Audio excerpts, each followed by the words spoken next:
Hi everyone, in front of me I've got INFINIX Zero X Pro, and let me share with you how to allow unknown sources on this device.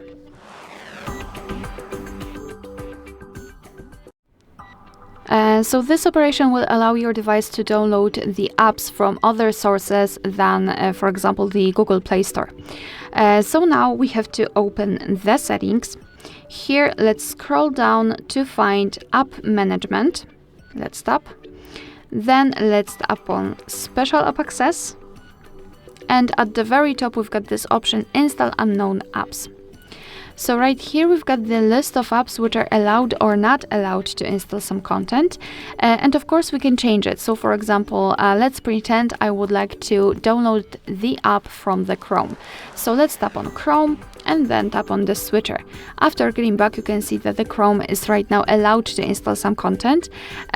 Be aware, because you're doing it on your own responsibility.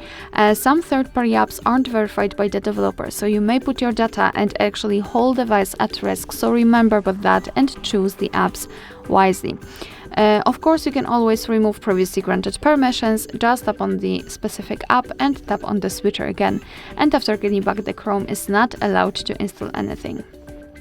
Alright, so that will be all. Thank you so much for watching. Please hit the subscribe button and leave the thumbs up.